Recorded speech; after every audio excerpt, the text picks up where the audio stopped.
Hello, what's up mga kabagis? Panibagong araw, panibagong buhay na naman. Pangalawang araw na nga namin dito sa La Union at ang aga naming nagising dahil naaga kaming natulog kahapon. Nakakapagod din kasi, ikaw ba naman yung isang araw na nagsiswimming?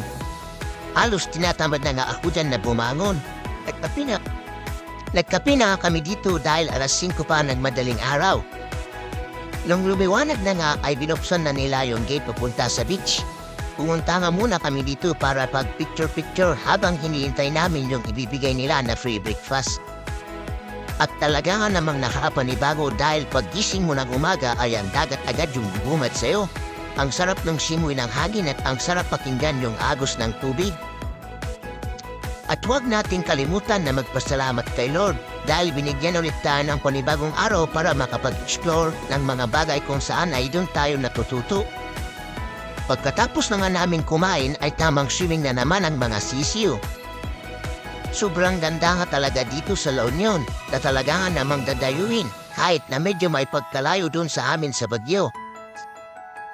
Masyado nang tirik ang araw kaya napabilyard na kami dito at tignan niyo naman si Commander, pulidong-pulido yung pagkasit.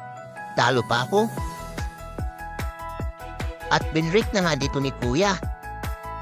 Tira na nga si Commander pero hindi niya natamaan yung size kaya nabadshot siya dito. Napakamot pa sa ulo. Billiards din kasi pala ang sports ni Commander nung high school pa siya. Samantalang ako naman ay jackstone. Kaya tignan nyo naman, talagang napakagaling tumira. Minsan nga lang ay napapa-imagine siya. Kahit simpleng laro lang ay kala mo naman kung nakikitournament siya sa ibang bansa. Inubos na nga pala dito ni Kuya yung bola. Talaga nga namang napakagaling. At tignan niya naman, hindi niya nakakalimutan magkisa.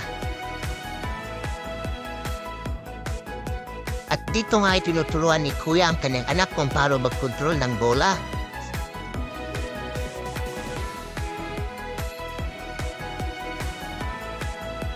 Pumunta na kami sa beach para mag-swimming.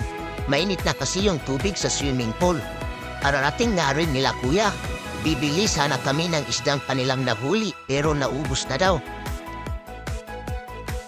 At dito nga ay videoan ko raw sila habang naglalakad para pang montage daw sa aking gagawing video. Hapon na nga at bigyan nilang naalala yung larong pinanood nila sa Facebook. Yung gagawa ka ng hugis bilog na buhangin tapos magkuhulgan kayo at yung nabasag ay siyang talo. Tignan nyo naman dito si Commander, talagang seryosong gumagawa. Nilalagyan pa daw niya ito ng dry na buhangin para raw mas tumigas. Para ang sarap tuloy bumalit sa pagkabata. At dito nga ay naglaro na sila. Commander versus Shooty.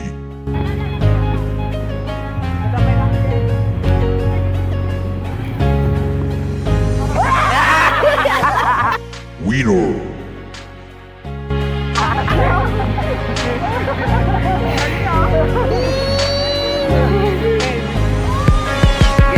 Winner versus Lakay. Fight!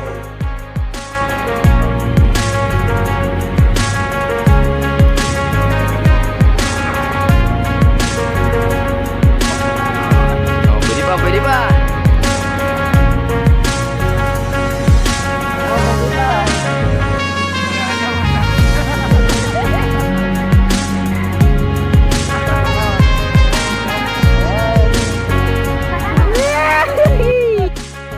Winner. Winner versus daughter.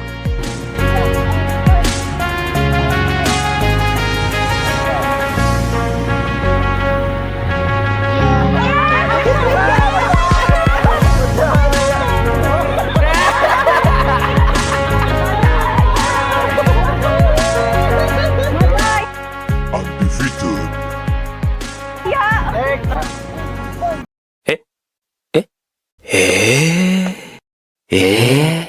Eto na, para sa'yo! Reagan!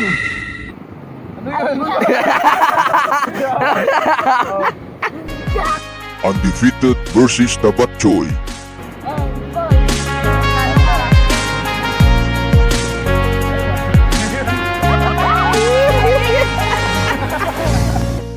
And we have a new challenger fighting for our main event.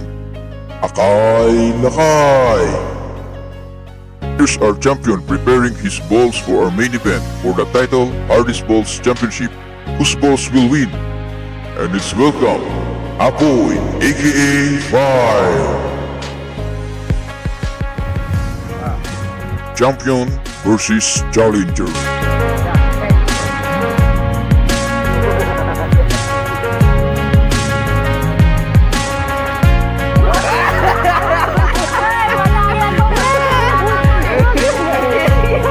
Unlimited, unlimited. And we have a new champion. You are now the new title holder of the hardest balls in the world.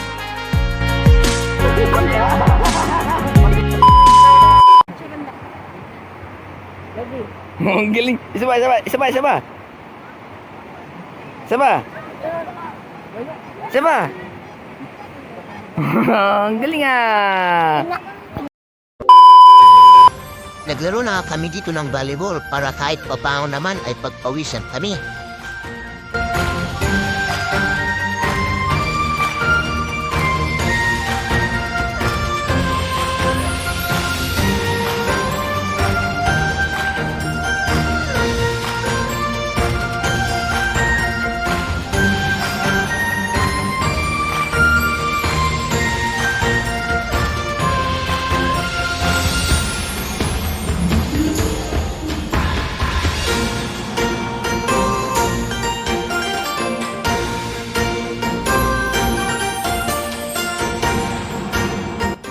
Wala na nga silang ibang malaro kaya itong pamangkin na lang namin ang kanilang pinaglaruan.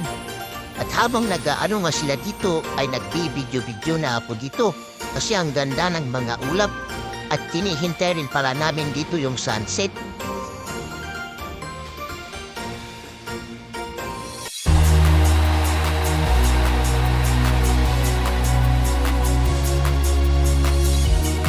It's your sky full of stars.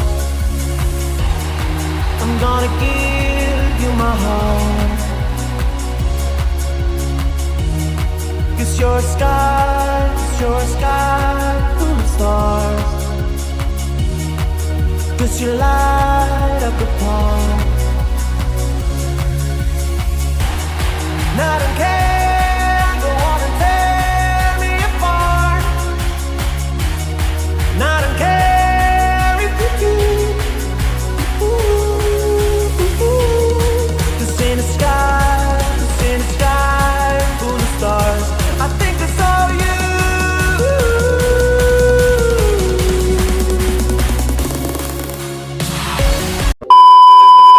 Gabi na nga pala at sinubukan namin na pumunta sa night market nila dito. Kahit sino naman ay magugutom talaga habang naglalakad dito dahil sa mga sarap na amoy ng mga pagkain. Karamihan nga palang tinda nila dito ay mga street foods, fried chicken at meron din sila nung mga with rice. Meron din silang mga iba't ibang drinks na pangtulak. Katapos nga naming tumikim-tikim ay nakita namin itong budget meal. Kaya isa-isa na kaming nag-order ng aming mga ulam dahil dito na kami kakain para di na daw magluto pagbalik namin doon sa resort. Inayos na nga nila yung table dyan para makakain na kami. At naserve na nga lahat ng aming na-order at tamang kain lang nga naman ang mga gutom. Pulang-pula nga pala yung mukha ko dito mga kabagis dahil di ko alam na ganun pala kahanghang yung ulam ko. At dito ko na nga tatapusin tong video kong ito mga kabagis. Don't forget to like, comment, and share. Salamat sa panunood mga kabagis. Ingat!